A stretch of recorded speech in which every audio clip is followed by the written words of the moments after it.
Recording commenced. Hello and welcome.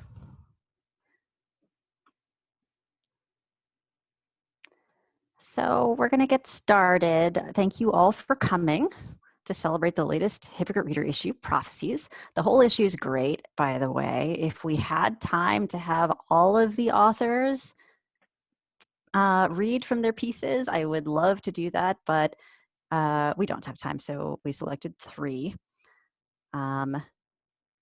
But I'm very excited about the issue. In fact, I think this would make me feel good. If everyone wants to unmute to cheer and then mute again, that would make me happy.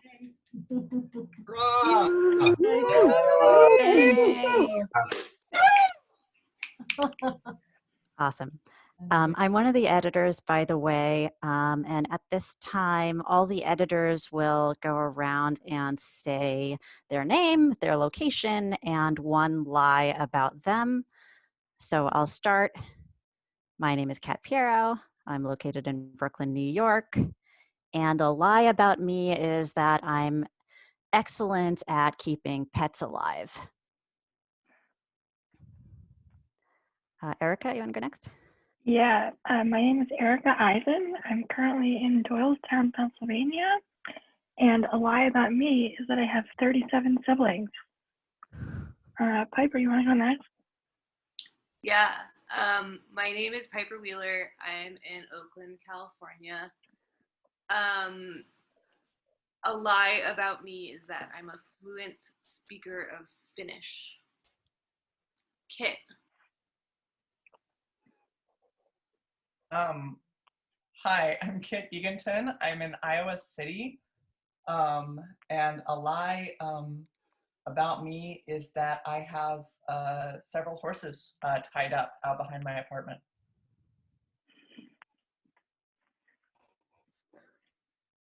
Nastya? Yeah, hi. I'm Nastya. I'm currently in Volodya, which is in Russia.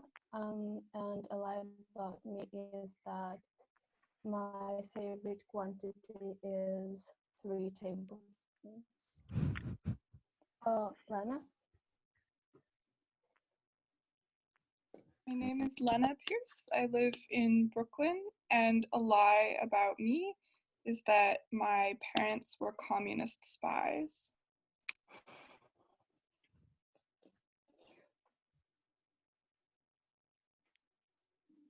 James?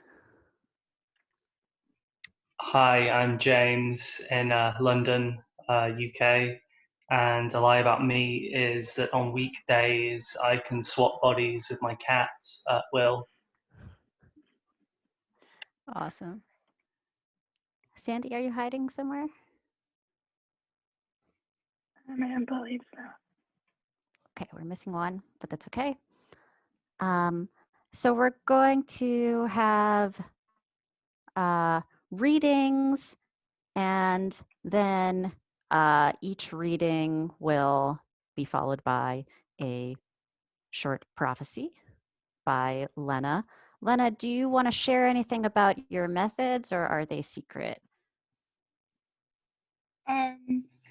Obviously they're secret. Okay, forgive me for asking. If everyone else wants to introduce themselves in the chat, feel free to do that. There will be an opportunity later to have an interactive Q&A that will be after all of the readings. So we're going to start with Abraham. Abraham is currently in his first year of law school at UCLA. He used to be a sociologist in training and now reads sociology in his spare time instead. He enjoys dry humor, black coffee, and warm weather, and is excited to be with you all today and to listen to the other readers share their work. The piece he will be reading from concerns the trash crisis in Lebanon and is titled Beirut's Unheard Omens. Thank you for that introduction, Kat. Okay, so I will be reading a brief selection from my essay, which I encourage you to read in its entirety online. All right. I am referred to Khaled by an Arabic professor at the American University of Beirut and give him the elevator pitch of my project in a WhatsApp audio message. I am Lebanese American, a PhD student, here to study the garbage crisis in Lebanon and how it is affecting people like him who rely on clean seawater for a living. Khaled, a part-time fisherman in his mid-50s who makes most of his money selling fishing and boating equipment to clients up and down the Lebanese coast, immediately dismisses every detail, along with the IRB protocol I am required to read about informed consent and anonymity. He invites me for tea at his marina and says he will do his best to answer any questions I have. The marina in question is tiny, clearly a local affair, with 4 small hand-painted boats docked at a pier no more than 50 feet long. It is mid-July, and the simmering midday heat shows little mercy. Shirtless, grinning, and barrel-chested, Khaled invites me into a shack-like garage under the marina that opens onto 4 little boats and the Mediterranean. I look around the garage, a gas stove, a pile of nets and fishing equipment, a rusted bookshelf with more equipment and a few books, and a twin-sized bed in the far right-hand corner. Does someone live here? I ask. The old man, Khaled says. When Abu Isa appears a moment later, he shakes my hand and asks if I speak Arabic. Don't you hear us talking? Khaled says. I don't know. The ones who come from America sometimes don't, the old man chuckles. And where do you live now? Texas, I say. Texas, the old man repeats, and stares at Khaled, then back at me. Abu Isa suddenly bursts into raucous laughter, lassoing his right hand in the air like a cowboy. It takes a while for the old man to settle down, but when he does, he asks me sternly if I want coffee. He rises and lights the stove when I say yes, serves us both, and sits back down to chat. We start with the 2 men's backgrounds. Khaled is Lebanese by birth, a member of the Druze sect, who despite being from a tiny mountain village, has lived in Beirut for most of his life. He has a son who lives in Norway and has traveled outside of Lebanon before, primarily to Europe and the United States, where he did a brief stint working on a fishing boat in a coastal town in Florida. Abu Isa is of Kurdish and Turkish origin. He refers to himself as a refugee, at which Khaled laughs and shakes his head dismissively. Abu Isa grew up in Syria before moving to Lebanon as a young man in the 60s. He has remained in Beirut ever since.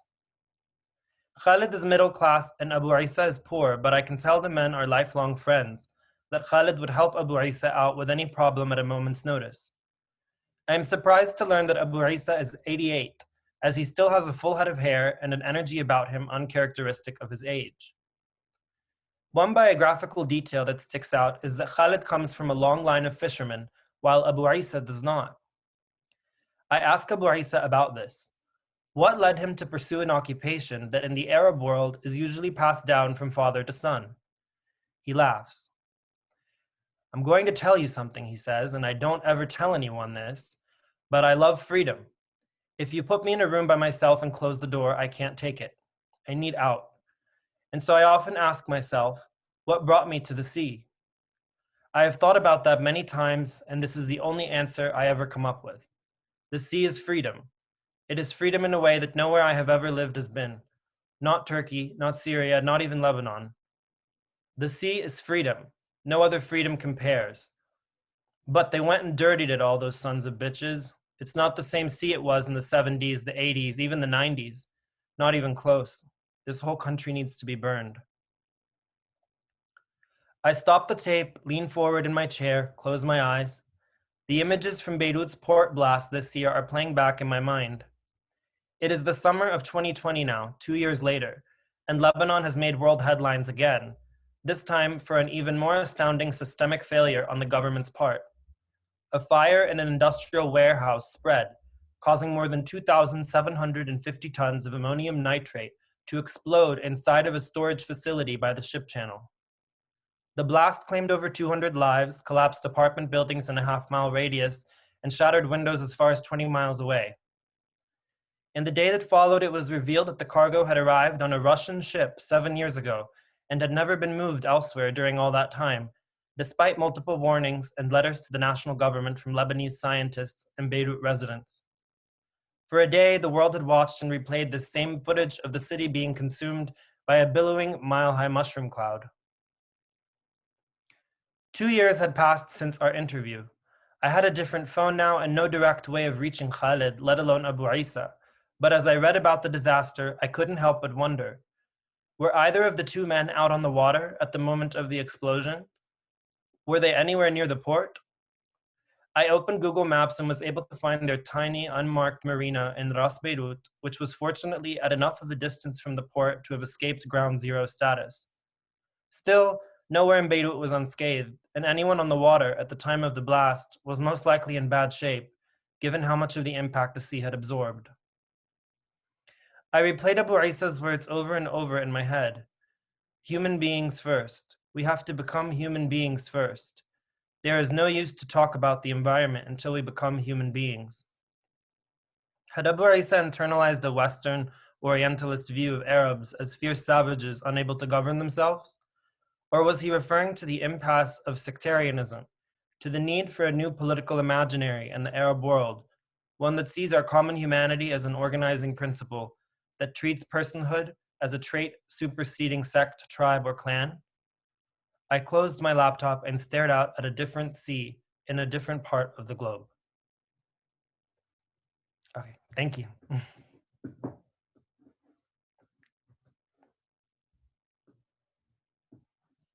You're all clapping, but you're muted. It looks so funny, but thank you. Abraham, I have your fortune to read to you. Oh God, okay, please. Mysterious means. This year, you will often dream of fish from the perspective of a shark, as proud of your teeth as you are ashamed of your hunger. Wow, that's incredible. Enjoy. Thank you. Thank you. Next, we have Katie. Katie Burnett is a writer and translator based in Oakland, California. She has now written 2 excellent pieces for us, both concerning experiences of warped time.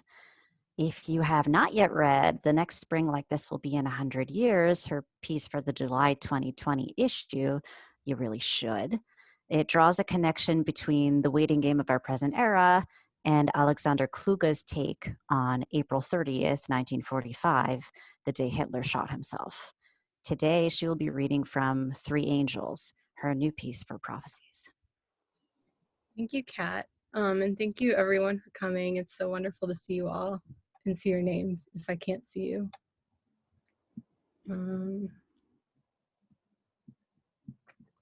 The events of Twin Peaks, Fire Walk with Me take place in Washington State towards the beginning of the first Bush era. The film recounts the days leading up to Laura Palmer's murder by her father, who is possessed by a spirit named Bob, on February 24th, 1989. Most viewers have already seen the TV series and know when they see Laura walking down a tree-lined street and gazing into the sky that she's already dead. Though Fire Walk with Me does track Laura's movements before her death with the focus of a conventional murder story, what differentiates it are the supernatural visitations unlocked in her life by the trauma of sexual violence. Bob is one of several beings from the Black Lodge, an extra-dimensional place told of in the mythology of the local indigenous people. Both the movie and the TV series give us glimpses into the lodge, usually through dreams. Some other lodge inhabitants include a man called Mike with a close but confusing relationship to Bob, an old woman named Mrs. Chalfont and her grandson, the backward-speaking man from another place. Interestingly, these spirits, at best frightening, at worst violent, are all white. European settlement has not spared the spirit realm. In an iconic dream sequence from the first season, Agent Cooper visits the Black Lodge and hears Mike recite a poem. Through the darkness of futures past, the magician longs to see. One chance out between 2 worlds, fire walk with me. The final line reverberates. When Laura's father confesses to her murder later on in the series, he reveals that his relationship with Bob dates back to his childhood, when Bob would ask him if he wanted to play with fire. He implies that Bob sexually abused him. In its recurrence, fire carries the same mystery as an untranslated word. In the Twin Peaks universe, dreams are accepted with the same immediacy as the town's material reality, but not everybody can see them or remember them. Having a dream feels like having a memory. That is, there's a reported quality about it, not necessarily a sense that it's happening in the present. And you can only share it with others after the fact. But dreams and visions come to Laura suddenly in the present of the film, and we feel shock, terror, and confusion along with her. Laura sees lodge visitors when she's between obligations, falling asleep, or staring into space in her room. She doesn't have time or energy for these guests. They interrupt her work and leisure. Over time, she comes to realize that these encounters are leading her to the truth about Bob, and slowly begins to cultivate the apparitions and ask them questions about who they are. It's never clear what the lodge spirits want from her. They speak in code or poetry. While human characters who deal with lodge spirits repeat images like fire and angels to describe their experiences, the visual language of the Black Lodge itself is much more specific and concrete. The spirits are just as idiosyncratic as any of the townspeople, but when they speak, it's cryptic and without context or explanation, as though frustrated by the boundaries of their private language. Creamed corn is repeatedly invoked, as is a formica tabletop and a ring. It's difficult to read into the meaning of these specific objects or understand their power, or guess what they might mean for Laura. The line between verifiable truth and metaphor grows fuzzy, as does the line between future and past. But no matter how real Laura's visions are, their impact on her experience is the same in the end. Laura tries to record the things she sees in her diary. After her death, the record will turn into evidence, but even then, it's not clear what these visions mean or who they're for, whether they're flashbacks or premonitions, or whether it's wrong to use linear time to describe them at all. The task of Walter Benjamin's strange, fragmentary 1940 essay, Theses on the Philosophy of History, is to challenge a certain received understanding of human progress, which he associates with certain contemporary strains of Marxism.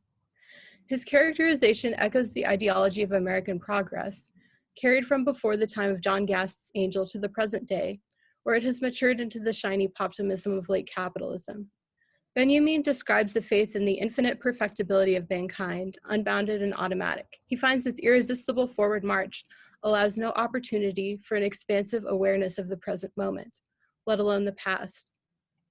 But, he goes on to explain, the past does return, whether we call it back consciously or not. Benjamin repeatedly used words like erupt and blast to describe how the past interrupts the present. In contrast to a vision of history populated by homogeneous empty time, he proposes a history where time is filled with the presence of the now. The electric charge of the present moment is thus restored to moments from the past, each carrying their own idiosyncratic textures, oppressions, contradictions that guide them to return to us in their own time, even if their motives are beyond our understanding. It is worth noting that Benjamin's vision of nonlinear time echoes language used over the past century to describe our evolving understanding of individual trauma. Psychoanalyst D.W. Winnicott also abandons chronology in an attempt to heal patients paralyzed by fear. In a 1963 essay, he advances a hypothesis that fear of breakdown, although it may appear forward-looking, is actually fear of a breakdown that has already been experienced. The patient carries the breakdown within them, but their fear renders them unable to access it intentionally. Winnicott writes, the underlying agony is unthinkable. If it cannot be thought, how can it be reached? The breakdown is like a radio station with the patient's fear keeping it just out of range. It cannot be located on the dial, but bursts of transmission occasionally crackle through. As a clinician, Winnicott's work focuses on the individual rather than the culture surrounding her. The success of David Lynch's TV series has as much to do with his loving portrait of small-town America as it does with his hidden darkness, and he grounds Laura in her town and its institutions. Twin Peaks is an imaginary place that draws energy from certain 1950s movie tropes. Families headed by strong fathers, diner and roadhouse, a preoccupation with high school. But underneath the sunny exterior of the town lurk domestic violence, addiction, and poverty. An air of timelessness conceals this historical specificity of the scene. Washington itself became a state on November 11th, 1889, less than 100 years before the film takes place. Nothing about Twin Peaks was inevitable. Laura, a homecoming queen who volunteers with Meals on Wheels, looks like an organic outgrowth of this environment. Success in Twin Peaks is to be busy and to be liked, and Laura juggles friends and boyfriends, rushing between school, parties, and dinner with her parents. Every few scenes, the camera glances at a clock. The banality of her activities contrasts with her Black Lodge encounters. There's a timeless quality to those too, but that's what makes them mystifying and frightening. They don't seem directly to refer to any specific time or place other than their own, and that makes them hard to interpret. Laura remains mostly isolated in her vision. Though her pain is evidence of what she sees, the people around her aren't able to see or comprehend it either. In an after-school scene, Laura and her friend Donna are sprawled on couches in Donna's living room. Donna wonders, do you think that if you were falling in space, that you would slow down after a while or go faster and faster? Laura replies with the weariness of someone who knows, faster and faster, and for a long time you wouldn't feel anything, and then you'd burst into fire, forever, and the angels wouldn't help you because they've all gone away. Laura's vision is apocalyptic, but when she recounts it, she just sounds tired and sad. It's an image that doesn't describe anything going on in the real world. While it seems like this is happening or has happened to her, it's hard to know where she would locate herself in the story. Is she waiting to burst into flames, or is she already there? The film moves on without offering further interpretation. The one person able to witness Laura's suffering in a way that Laura herself recognizes is Margaret, the log lady. When Laura encounters her en route to the roadhouse, Margaret puts her hand on Laura and speaks as though she's channeling something. When this kind of fire starts, it is very hard to put out. The tender boughs of innocence burn first and the wind rises, and then all goodness is in jeopardy. Laura starts crying, but she doesn't pull away. What is Margaret talking about? She is able to see or sense fire and allude to it. For a moment, she and Laura are in the same place, and Laura doesn't have to explain anything. And understanding exactly what happened is not important. They're looking at some third thing together, the fire. Margaret sees Laura's pain, smells the smoke, and gives her a kind of warning. But the warning shows respect, hope, and faith that Laura will be able to preserve her goodness. For a moment, Laura feels the weight of the sadness she'd hoped perpetual emotion might let her escape. The only other moment of relief Laura experiences is in the movie is when she's already dead. Her murder comes as proof that what she's seen is real, and as the release from doubt.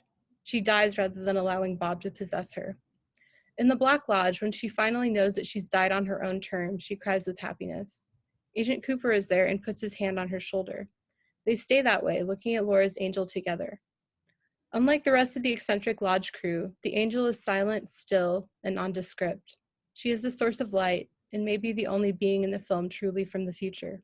That is, abstract, without character or specific pain. Laura's death allows her release from suffering that she was not able to find during her life, and we are comforted to know that even though she's dead, she's not alone. So that's what I have, and you can read the full thing for more Winnicott and Benjamin, because that's most of what I left out. Thank you, everyone. Katie, I have your fortune. Your fortune is, this year the forest will briefly open up about its feelings for you, then close just as quickly as the border with Canada. Wow, that's incredible. Thank you. Next we have Sarah. I can sense that my internet is getting a little shaky, so if I break up over this introduction, let me know and I'll copy paste it into the chat so everyone can actually see it. But Sarah is currently training to be a doctor of comparative religions and also ritually purifies the dead and assists in plant medicine ceremonies.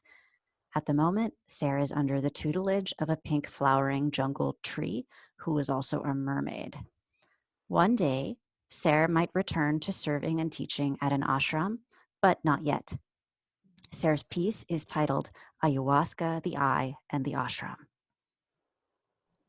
Thank you so much, Kat. I'm going to read the end of my piece, and some backstory for where I'm dropping us in is that I realized that I was incested. The ashram was a place that I was going to go live and work at, and then it came to light that there was the guru had been raping one of his assistants. Great. So when I finally deliberated openly with some staff, a kind, hardworking woman said she was sure the guru didn't do it. He was too old, 60. And besides, she'd heard that his accuser was raped as a child, so she had to be making it up. I caught my breath and spoke. People who are sexually abused as children often re-experience that abuse throughout their lives. Our energy already perforated, creating a sort of magnet. In our prayers the following morning, I sat in front of the director and cried in his face. He said, some of us may not agree, but he didn't say about what, and he looked at me. I stared back and nodded. He continued to speak abstractly about people making up stories in their heads, holding on to dramas and illusions, and covering up the light and truth of reality. I listened as he twisted wisdom into a weapon. That night, when the Swami chanted the Guru's name, we all fell silent, and I felt like I'd won the lottery. He was embarrassed and tried to save face with a teaching about the light of the Gurus, and I stormed out of the meditation hall the moment he finished. The next morning, he chanted to Lord Rama, still worshipped today as a paragon of virtue, and I thought I might vomit until he got to the line about Sita, and as he sang her name, I heard the tears in his voice and felt the enormous sorrow in his heart and in mine. In our staff meeting that day, everybody ripped into the director, telling him how exploited they felt under his rule, how disrespectful and insulting he'd been with them on a regular basis. I told him that gaslighting is real and that telling rape survivors that we are making up a story in our heads doesn't work. It only drives the wedge deeper. I told them that I was planning to come stay, but needed to know that I was safe. The Swami looked straight at me as he enumerated all the ways that he thought order could be restored, and I felt fully equipped to help enact it all. We left triumphant, feeling like the winds had shifted and we could almost see a sunny shore in the distance, but relief was short-lived. Within a few hours, I discovered that another woman was in love with the Swami too. She saw how he addressed me and she was livid. I asked, concerned, rape still on my mind, if anything had happened. She said that she wasted her time all these years here and that I was young and pretty enough, he would bat his pretty eyes at me too. The next day, a bunch of staff people quit, including her and the woman that had thought the Guru was too old for sex. The scorned lover tore down the main temple image of the Guru. I knew her loud act would be swiftly reversed, but celebrated her boldness and seized the opportunity to remove and eliminate every single image of the Guru in the guest bedrooms, for I could scarcely stand the idea of his lecherous gaze on all those women at night, thirsting from beyond the veil. In one of my ceremonies, ayahuasca reminded me of something my brother had shared, about walking into my room in the middle of the night and seeing me rise up suddenly with my eyes open, turning towards him and staring straight at him in the dark, my eyes wide. He tried to speak to me, thinking I was awake, but I wasn't, and he left in fear. Ayahuasca showed me how I did that in my sleep, primed and ready to pierce intruders with my eyes, and asked me why he had come, and asked me why I learned how to do that. I remembered a dream in which I was eating shit out of the underwear of my family, and at the same time my mouth was sewn shut. Suddenly I was a child again, and I was stuck underneath a giant sieve with shit pouring down, the shit of my family and all their ancestral lines, and I had to hold it all, or transmute it. I ran out of the ceremony and raged in circles, punching and kicking the shit out of the air around me until the shaman came to help. She sucked the poison out of my heart, and she spat it into the bucket. I returned to the ashram for an all-night ceremony in honor of Lord Shiva and went straight to Durga's shrine. Before I sat down to meditate, I removed the Guru's image from the wall. A couple hours later, the Swami called me into his office. He told me, "This isn't our house." "I can't," I interrupted. He quickly corrected himself and said, "This isn't your house. You can't do what you want." I told him, "This is a community." He said, "No, it's not." "I understand that there's a hierarchy," I said. He said he needed to know that I wouldn't vandalize. I told him there's an ideological problem, it's not vandalism. He said, "Yes, it is." I said sometimes disobedience is important. He repeated himself, "I need to know that you won't vandalize." I said, "I'll tell you what I'll do." And as I said the word Durga, the director suddenly popped his head in, didn't look at me, and told the Swami they needed to talk after we were done. Then he looked at me and bowed his head. I bowed mine back and he left. I didn't realize the director had gone to Durga right after me and was trembling in fear to find another image down. I told the Swami I still wanted to come, but I would have to take the Guru's image down if I went to pray with Durga. He told me I couldn't go to Durga then. I said, "Okay, that's sad. I feel a strong connection there." He said, "It is sad," and he was furious. Then I told him I wouldn't teach yoga with the images up and that I would never say the Guru's name. He told me then I couldn't come back. I got up, said it is what it is, and left. That night, to honor Shiva, I wore a tiger print suit to ceremony and a blue scarf around my neck. Nilakanta, the blue-throated one, who drinks the poison of the world and transmutes it. The next morning, I asked the director if we could talk. I still believed. I spoke of reform, of the healing of rape survivors, of feeling so connected with this community. He told me I wasn't part of the community and that me and my kind should go heal somewhere else. He said reform was impossible. It would only lead to anarchy and chaos. I told him it was my dharma to take those images down. He was disgusted and told me I was nothing but an iconoclast with dirty hands. Then he told me he didn't care what happened after he died if the images came down, but that it was his dharma to honor and uphold his guru as long as he lived. He swore me to secrecy twice during our conversation. He told me his militant feminist college girlfriend had raped him too. I thanked him for the conversation and left. I couldn't sleep for months. I kept hearing their words, seeing our encounters unfold. I still wanted to return, thinking I needed to fulfill my vision, but the pandemic shutdown showed me my place. A wise woman told me that the visions do what they need to do to get us where we need to be. Their truth is in how reality unfolds. I had clung desperately to my vision of cosmic love, and it emboldened me. I believed a love so pure had to survive, that it would bring us together to eliminate corruption and spread light. It didn't, but it showed me myself. When I was finally ready to feel the pain of that experience in my body, instead of watching it replay incessantly in my head, I had a dream. I was naked, trying to pray secretly with a group of Jewish men from behind a rock wall, and then the Swami walked around the perimeter, right in front of me. He was bare-chested, and on his left rib, he had a bright black tattoo of the Eye of Horus. I fell into that symbol like a well, and when I awoke, I did some research. Horus loses his eye to his uncle and sexual violator, Seth, who has murdered their father. Horus's eye is magically restored and comes to symbolize wholeness and healing. The symbol, however, is also known as Wadjet, who is the solar snake goddess of Lower Egypt, a fearsome and fiery protector. I remembered that as a young girl, I had made and worn a mask full of snakes and stood in front of my grade school classroom as Wadjet, speaking words from the Book of the Dead. Wadjet comes to anoint your head in flames. She rises up and shines without speech, rising upon your head during each and every hour of the day. Through her, the terror that you inspire in the spirits is increased. She will never leave you. She strikes into souls, and they are made perfect. May she in her wisdom continue to strike me and strike us all for the sake of healing and wholeness. Thank you.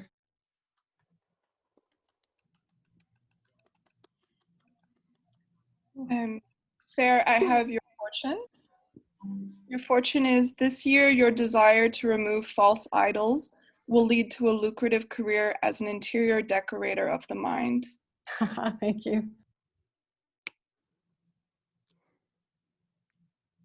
Okay, at this time, we'll take questions. Since I don't know if they're going to be like one question or 50 questions, I think the best thing is to put in the chat that you have a question. So just put a question mark and the name of the person the question is for, and I will call on you to unmute yourself.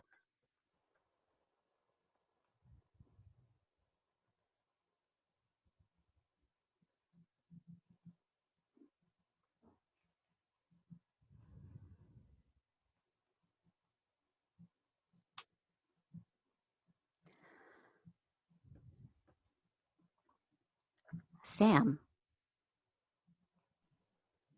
Hi. Yeah, I have a question for Abraham. It might be a stupid question or an obvious one, but I was just wondering if you see parallels between the situation with environmental degradation in Lebanon that no one seems to be able to deal with, and the COVID pandemic in the US.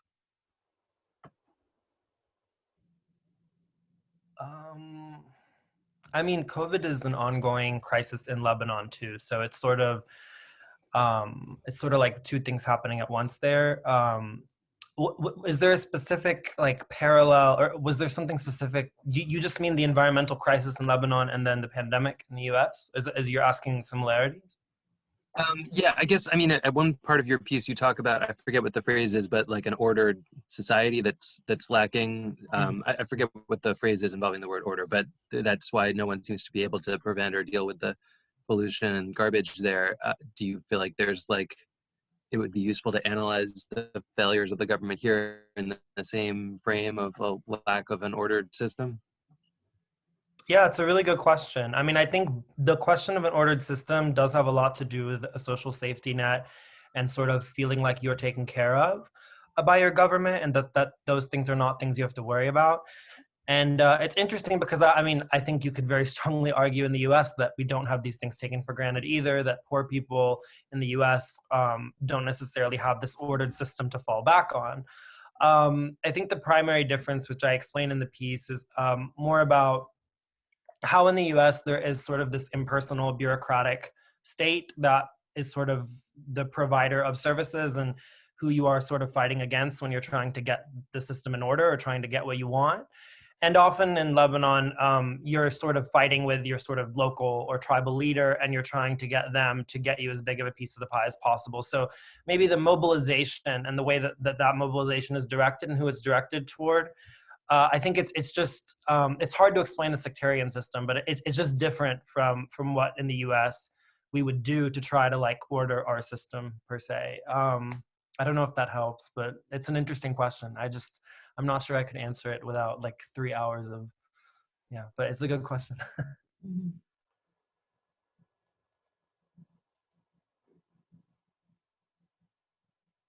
Kit, you had a question? Sure. Stop me if my internet causes me to break up a lot, which it might, because it's not functioning super well right now. But here's my question. I wrote it down. So this is for Katie. Katie, so in your writing, you're often, and including in this piece, you're often reading, films and texts and sort of connecting them with ideas about like philosophy and psychology and politics and all this stuff, which you do really well.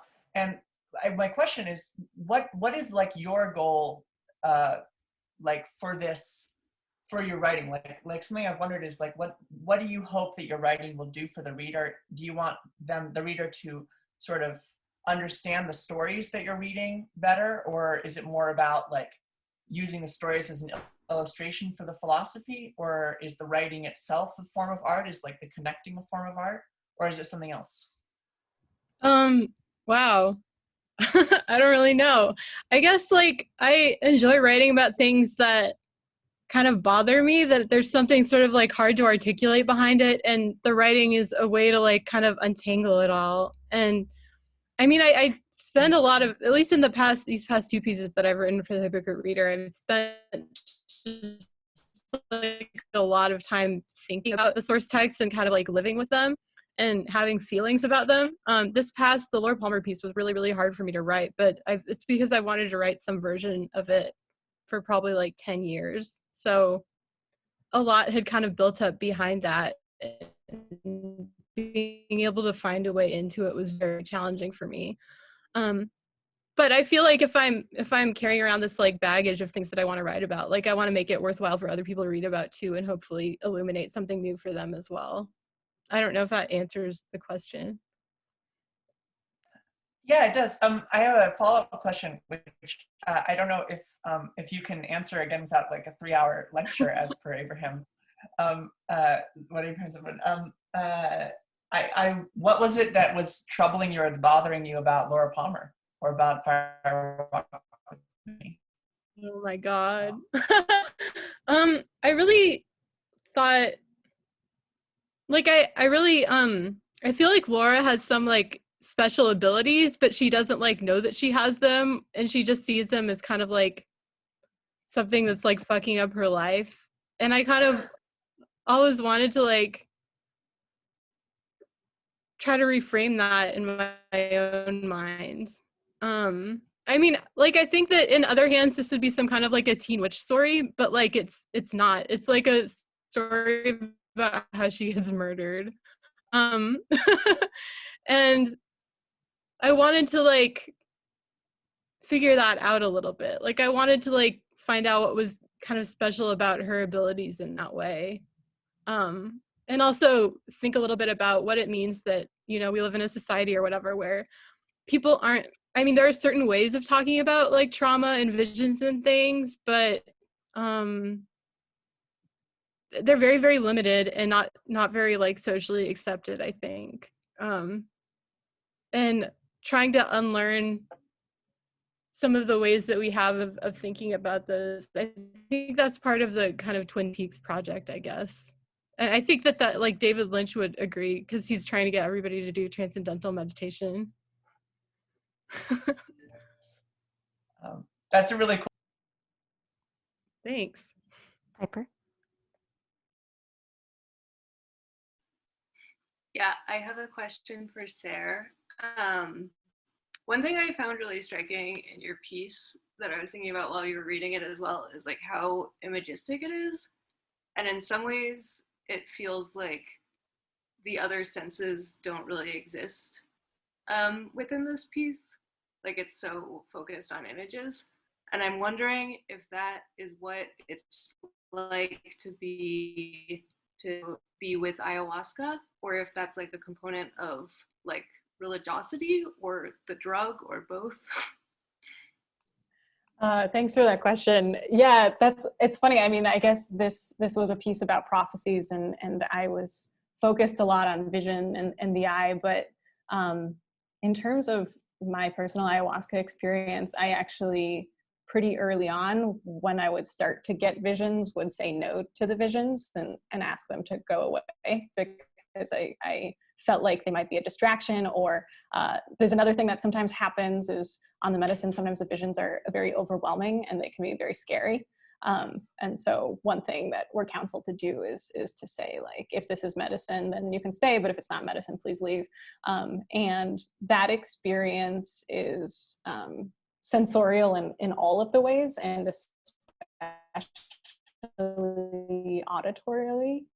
There's songs that activate the medicine, so in a certain way it's actually much more of an auditory experience than a visual experience, or it's the songs that bring rise to the visions. But it also depends on a lot of different things, like what one's personal constitution is.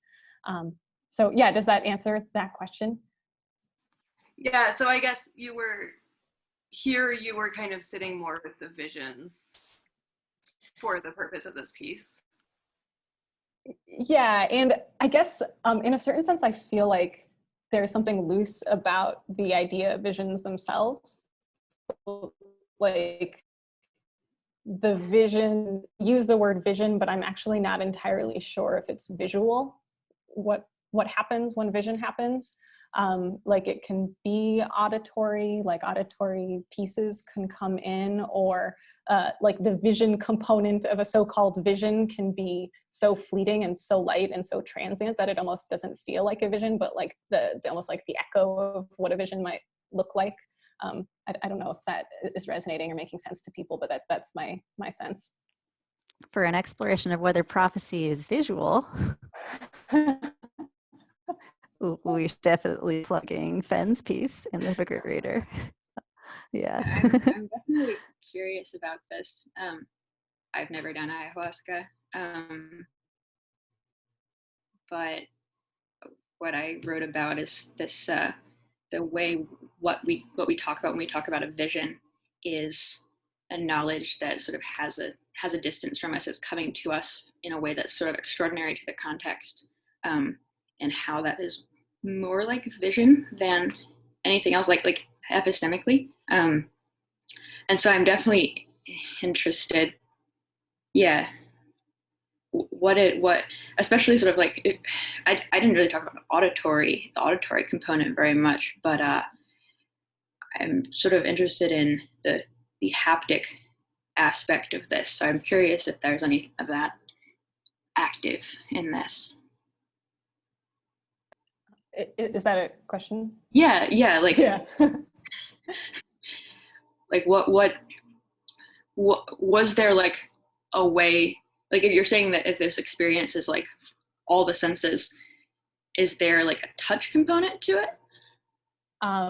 So my experience actually tends to be like heavily somatic. So internal touch, I guess you could call it, where like I can feel things in my body like moving and unclenching, and that's the most like powerful part of the experience, and the part that I always sort of try to put my focus the most into, because especially if we're talking about trauma, then the way that trauma gets stored in the body is extremely somatic, and it's really through being able to touch those stuck places and in the pain that's in the body that I feel like I make the most progress. And so like my personal experience with ayahuasca has been so transformative because it's allowed me to tune into that much more directly than I'm able to through other means, although other stuff like yoga also has been incredible. So that was partially why being at the ashram was so compelling to me, because it allowed me to touch those places. But yeah, the so-called vision sort of brings the mind and the focus and the attention to what is felt within there, and a lot of times the vision in the sense of like more clear, I guess we call them downloads, happens when that somatic piece of the body is able to release. Okay. Would you say that you're feeling things that you haven't felt before somatically like that, is that because they were previously occurring but you weren't able to feel them, or is that because there are things happening that weren't happening before internally?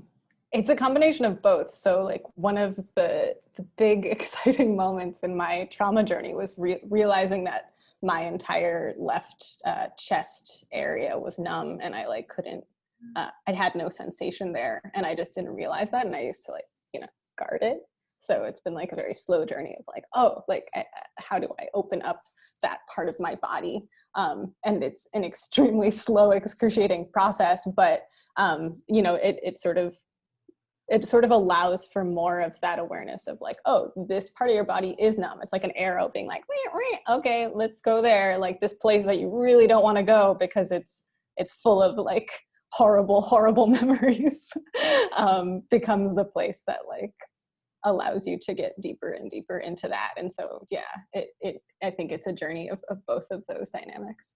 That makes sense. Yeah, interesting, yeah. Thank you. Please continue to put questions in the chat if you have them.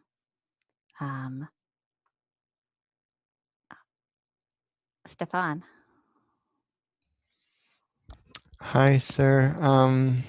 Yeah, I don't know, it's not really a fully formed question, but I'm struck by your mentioning hierarchy and power in this spiritual setting.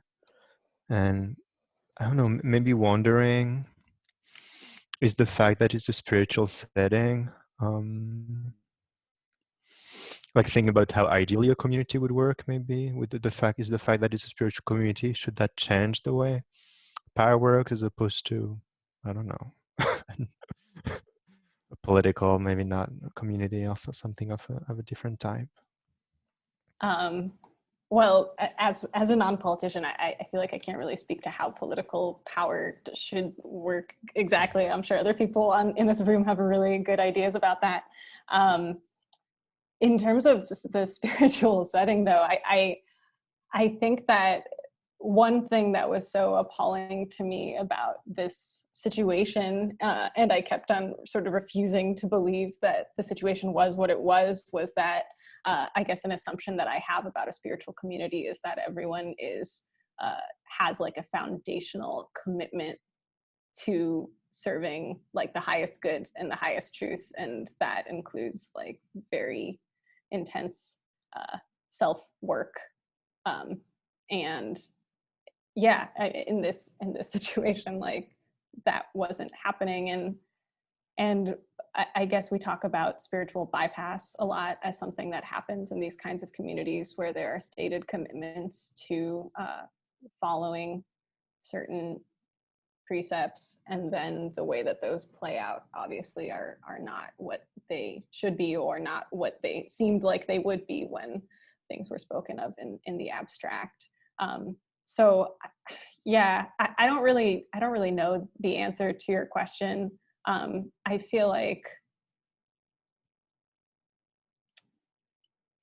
Yeah, you know, I think that there are communities, I hope. You know, luckily at present, my ayahuasca community is very committed to doing personal work and to having more open conversations about what's going on and what people are feeling and what's wrong. But yeah, I think it's a journey for all of us. So thanks for that question. Thank you, Sarah. Rebecca has a question for Katie. Hi, thank you. Katie, thank you for reading your piece and for writing about like a topic that's pretty dear to my heart. This kind of and really, I was really taken with how you described like this could have been in like a teen witch story, but it wasn't. It was a story about someone who got murdered. A person with kind of, you know, seemed to have like special abilities and then they end up dead. And I thought that was a really interesting way to frame it. And kind of the question I have is like, or kind of the thing that I'm interested in is like, kind of this thing of like impossible experiences that like art tries, like is a really a good forum for talking about impossible experiences. Like people are willing to like consume material that's produced in an art form of some kind, like a TV show, for example, and willing to kind of like engage with that in a serious way, whereas like it might not be respected in like basically almost any other field, I think. And I kind of so I guess my question, I don't know if it's really a question, it's more of a ramble about like about like not even like why that is, but like how, like any thoughts on a way forward or any thoughts on like a like so that things don't get reduced to like teen witch stories, you know, and instead like kind of it becomes more possible for people to talk about their impossible experiences or to be kind of like openly curious. I'm just curious if any thoughts on any of that. Yeah, all that's really beautifully put. I think something that really struck me about the way Twin Peaks shows Laura's experiences is that, like, I kind of wrote about this, like, she's just freaked out by them, you know, she doesn't have a context to understand them or anything at all. Like, she's not in a community where people talk about their experiences. I would kind of like, I feel like this is a good tie into Sarah's piece, actually, because I think that what would have helped is if Laura were in community with people who had more experiences, who could kind of explain like, hey, this is what's going on.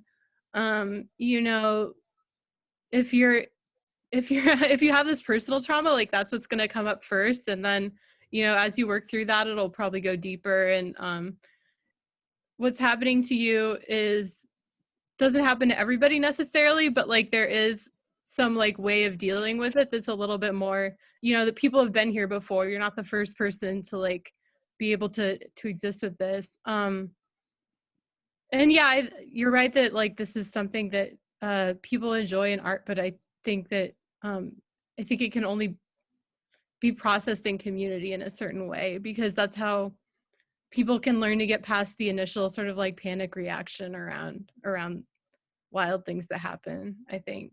I don't know if that was fully an answer, but those are kind of my thoughts. Yeah, I guess my question is, and this is kind of just broad, I don't know if this is really for necessarily just you to answer, but it's like, how is art doing anything to shift perceptions around impossible experiences, or do people like leave it in the art realm? Do you know what I mean? And I'm just kind of like, in my experience so far is that mostly people just try to leave it in the creative art realm, and are pretty uncomfortable bringing it into their lives. So far is what I've, anyway, yeah, that's just a response. Yeah, I think I mean, I hope people do let art change their lives. I think, I mean, for me, like, sort of I've been in communities too, like the kind that Sarah describing, and finding other people to connect with on that level has been very, very important and influential to me. So I would say if you're having like, you know, weird dreams or anything like that, like there are like dreaming groups and things you can connect with. Any kind of I mean, there's so many flavors of these things, but it's great to check them out. Thanks.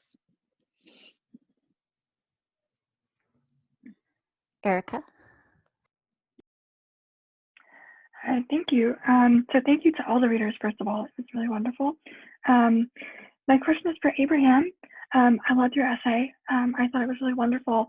One of the things that your piece touched upon that you didn't get to read about today was the disconnect between the NGOs who work in the environmental sector in Lebanon and the fishermen, or the people on the ground, as it were, in Beirut, whose lives are so impacted by the trash crisis. I'm wondering if you can talk a little bit about this disconnect, about why it exists. I mean, are the NGOs just not talking with the fishermen, for instance, people who work in the ocean, or what is going on there? Thank you. That's a really great question. I would say it's two things. One, on the one hand, sort of a disconnect in terms of like language and not even necessarily mission or strategy, because I think if you read the piece, I mean, Khalid sees them as extreme, like the NGOs and people from them as having concerns that are like airy-fairy and not related to anything that would benefit his life or his profession. I don't think that's actually true. I think most of the NGOs or groups that were sort of gathered in these protests were very focused on trying to change the system and make it one that was sort of, that would benefit him materially.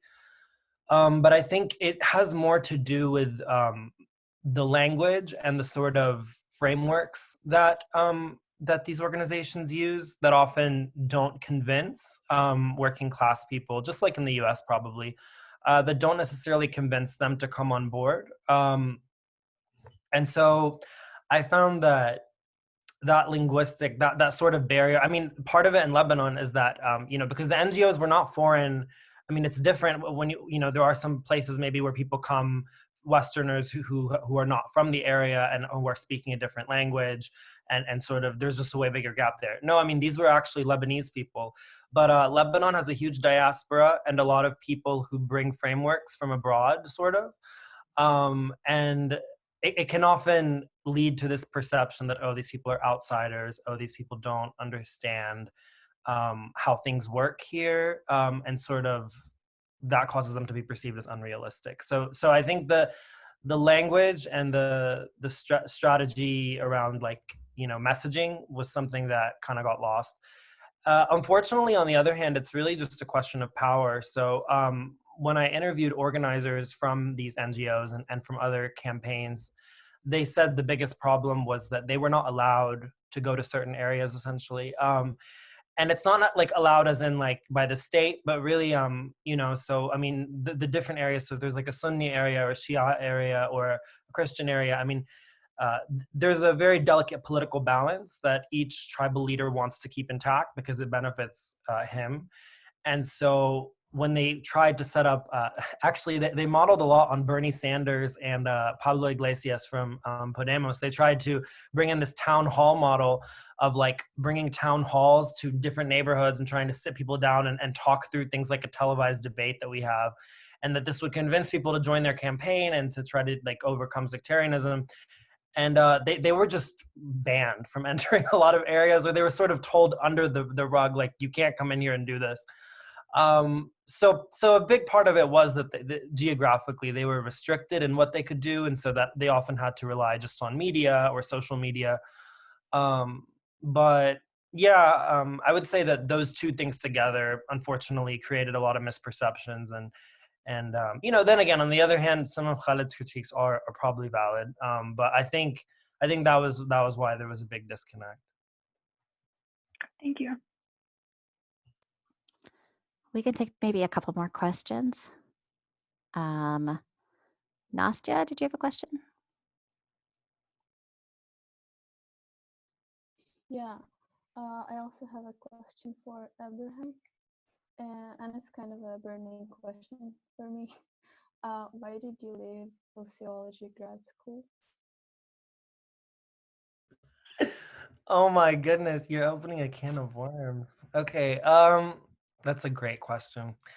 I think I left graduate school in large part because of this project, because I sort of had a dream of what I could do with it, and I very quickly saw what it was going to become, which was something very hyper specialized and theoretically just oriented in a direction that, you know, I felt like, you know, I wanted to tell a story of the garbage crisis, and I wanted to tell it from a macro level, and sort of not necessarily to like make a theoretical contribution to something Foucault said or whatever, but more to just give a case study almost of something that I think is going to become a lot more prevalent around the world in coming decades.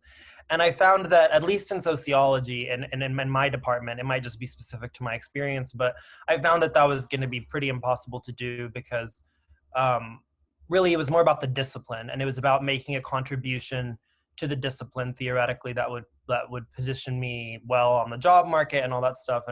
And it just, I felt like I was going to have to sacrifice too much of why I wanted to research this to continue. So I did get my master's, but I decided not to do the dissertation for that reason. Thank you. Michael? Hey, it's been like really powerful to hear all of these pieces sort of like read at the same time. And I guess what I'm thinking of is like my first association with prophecy is kind of like Book of Isaiah prophecy, where the prophet comes in and says to society, you are bad, you are full of sin. And it isn't really even a vision of the future, but like a clarified vision of the present, right? Of like the sort of like stinking like sinfulness or badness that underlies the everyday, and that the prophet's capacity is to like recognize this. And I think like all three pieces have this like really interesting sort of resonance with that, with like the like ordinary of a community and the like creeping secrecy of the sin around, or badness or human failure around that. And I guess it strikes me that in certain ways they're all about like one dimension of all three of the pieces is about like a failure of efficacy or a failure to be heard within the community that the discourse is about. You know, in Sarah's piece, like she winds up leaving the community, and you know, Laura is dead, right, and is at peace in death. And then, you know, Beirut's political system seems still broken. So I just wondered whether anyone had anything to say about how prophecy becomes effective, or whether it's a dimension of prophecy to sort of fail to reach its audience.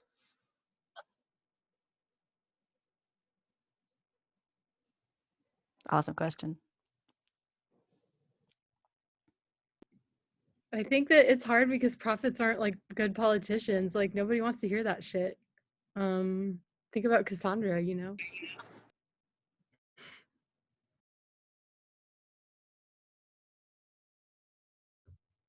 I agree with that. I don't think, I mean, the prophet in my piece was the old man, and he has a very pessimistic outlook that turned out to be true, like to a degree that he just couldn't have even predicted. So I think anyone who has a stake in power or what might happen or what might come, I don't know that necessarily, they might be a prophet, but I don't know that I would take their prophecy very seriously. Michael, could you restate that last question, your closing question? I mean, I guess I was asking like what stands in the way in your piece of like the prophecy sort of becoming effective in the community? Or, I mean, I think in your piece, maybe the question is that a function of prophecy, right? Like, does it work its effect on a community, or does it work its effect primarily on an individual? Yeah, I mean, I think that different prophecies can come down. Like there are certain prophecies that are personal, and there are certain prophecies that are meant for communities. And I was just reading like a little essay by a Ugandan chief the other day, and he specifically gets like a dream, and at the end it said like, this is for the community and you have to bring this to the community and it's not for you. And so in that case, like he brings this dream to a community of climate activists and says, this dream is for you because you all are the ones who need to do this work. In my personal piece, I think that the sort of prophecy that I was given to me in a certain way to make me think that I was supposed to do a certain thing, which was go to the ashram and help out there. But I think my interpretation of my own prophecy was mistaken. But that mistaken interpretation was what actually allowed me to do the work that I needed to do that was effective for me, even though it wasn't able to actually sway the community. Unfortunately, I wish it did, but it didn't. And I wasn't the only one doing that work in that community, but it also like clarified a lot for me about, you know, how far I'm willing to go for communities and when I'm placing my faith in the wrong things. And also brought me to this place of like extreme trauma that encapsulated so many of my childhood traumas again in my adult life. So there felt to me like a sense in which that prophecy was actually extremely effective on a personal level. So I hope that answers. Thank you. Fen? Yeah, I guess this is really interesting because I feel like when you start asking, you know, what effect does a prophecy have on sort of the real world surroundings of the person for whom it's made manifest, you know, like you sort of start getting closer and closer to the question of what actually differentiates prophecy from philosophy. Like you're saying, I think Michael was saying, like Abraham was saying, if the prophet is a politician or someone in charge, then you're sort of straying into like, well, do we want a prophet king or a philosopher king? Because if the prophecy of someone who is the prophetic power of someone who is in a position of power is going to be sort of skewed by the incentives around that position, then like the interpretive part becomes more important. And like I think then this is something that I wrote about in my piece too, where like one of the sort of defining traits of a prophet is that they're probably not going to be believed at first, if not never. And that to me, it's like, okay, if we want this to be something that does sort of go beyond personal work, where you're like, I'm interpreting, I have to believe myself, then it's like, what about prophecy itself makes it hard to communicate? But then like, I guess that's what I'm thinking about here. Just for both Michael and Sarah. Can I add another thing that I'm thinking about? I'm thinking about like the sort of like tipping point of prophecy. Like at what point does the prophetic vision become effective? Like how many people in the community need to take it on for it to become effective? Because like within my encounter at this ashram, like there were a lot of people who ended up leaving the community, and that wasn't enough of a tipping point to get the entire community to reform. But it does create these waves in which like the people who left have now gone on to create their own communities. And so in a certain sense, there is like a balance that gets reestablished. So yeah, I just want to put that out there. And I think it's also like, I think you have to consider, like, I think you're very, very right that that's part of it, but I think it's how many people, but also who, you know, because I guess, you know, if you can convince a person who has, you know, a lot of ethos within that community, then that inflection point can be closer. Yeah. Interesting. I mean, I think Katie in a way had the best answer, that like it's part of the quality of prophecy in these pieces is that there are things no one wants to hear, and the speaker of them isn't a politician. So I'm just thinking about, right, like it's bad news all the way down, and somehow can only be articulated from for that reason from in a way from like a subordinated political position. Like, yeah, I don't know. Sorry, go on. So like the prophet as subaltern, like necessarily. Like, well, I think that's why like a prophet needs community, because if you're just like one person, then you just feel like isolated and kind of nuts, right? And nobody's gonna like help you. yeah, but that is like in sort of every iteration of this, that's like the challenge. Like there's the interpretive challenge, and then there's the communication challenge. You could say they're the same thing, but like that's like the real, if you've been handed something, the question is like, what do you do with this now? And also I think that it's interesting that, and I think there's aspects of this, like this isn't always true. And like Sarah was talking about, like there can be stuff that's just for your own work. But it's like often, and sort of within like the myth and sort of like lexicon, you have like, you're not given something for yourself, you're given something for the rest of us.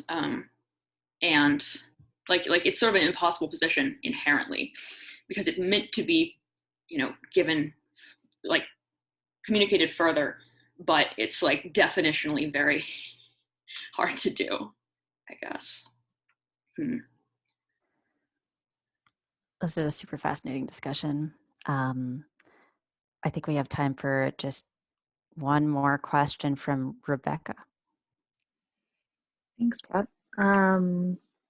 My last question is for Sarah. And the question I have has to do with, I noticed that you, your title and the rest of the story also, it gestures at 3 separate traditions. And I think there's something that you do really beautifully in the piece is kind of weave between different traditions, different, somatic practices, medicine, symbol, kind of, and also like grounded in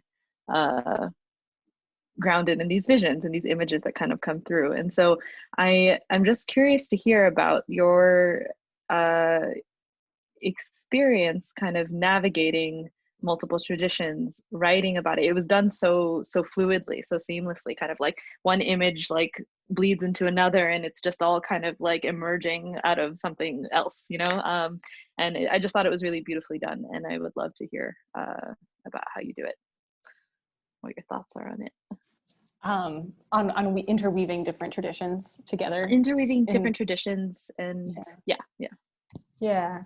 And kind of letting that be, kind of not being troubled by it, like letting that, because I find myself troubled by kind of like, so many traditions are calling and they all mean something and they all kind of talk to each other, but it's like, I don't think that that's necessarily kind of, I don't find that it's like a really popular opinion to kind of, say, to have a, not even a stance, I don't want to call it a stance, but to kind of like, to respect particularity, but also kind of look to the universal. And I don't even know if I want to use the word universal, but this like something beyond is, I'd rather say. But I'm kind of just curious how you do that. I guess I'll say that I think wrestling with it is really worthwhile, as my personal opinion. I think it is something worthy of wrestling with. And sometimes I think there's something problematic about not wrestling with it a little bit.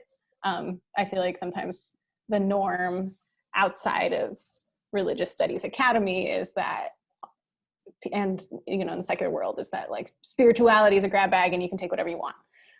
And maybe that's true, but I think that it's more complicated than that, and that wrestling in some way actually shows some proper respect to the traditions and the way that they've been formed.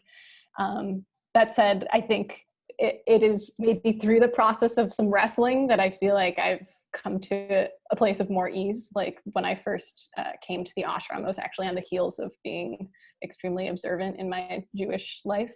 And I got to the ashram and felt really, really troubled. And I remember like journaling, and I had this whole thing, like, am I an idolater? Am I like polyamorous with the gods? Like, am I gonna be, struck down for being this way? And eventually just like kept on sort of feeling into it in every moment of like, okay, is this okay? If I move this way, is this okay? If I decide I'm going to bow and think like if I'm going to bow, what's going to make bowing okay? If I bow down in ceremony, like what do I need to do in order to make that okay for me? If I'm thinking about God while I'm bowing, is that okay? And so like just sort of like questioning every movement that I'm making in my prayer space. That to me has been really helpful, such that like at a certain point I was like, okay, I'm going to be at the ashram, but I'm going to like do my Friday evening prayers while I'm at the ashram, and that's going to be how I pay deference to like a tradition that's helped me in a lot of ways. And I feel like continuing to learn that interweaving and doing so with care. Thank you. Thank you all so much. Before you leave, I have to show you some merchandise. So the Hypocrite Reader is totally volunteer run. None of the editors are paid. We do like to pay our writers though, and that's why we fundraise. And I wanted to show you this awesome t-shirt designed by Antonia Stringer. It is an octopus comic in the style of Minoan pottery, featuring flood and volcanic elements. We also have this lovely anthology of selected pieces from our first year of publication, which is 2011 to 2012. So it's a bit of a throwback. It has full color illustrations. I know all the pieces in here are good because Michael and Sam and I selected which ones to go in there. And I have the price list for these things and some other things like editorial commentary. That's what we do best. So the easiest way to get in touch with us about buying any of these is just email us at hypocriterdr@gmail.com. If you want to make a donation without buying anything, there's also a link on our site. If you read, please stick around. We just want to wrap up together without all these lovely guests. And other than that, thank you all so much for coming. Super awesome. I loved it. Yeah, thank you, everyone. Thank you. Thank you. Thanks for coming.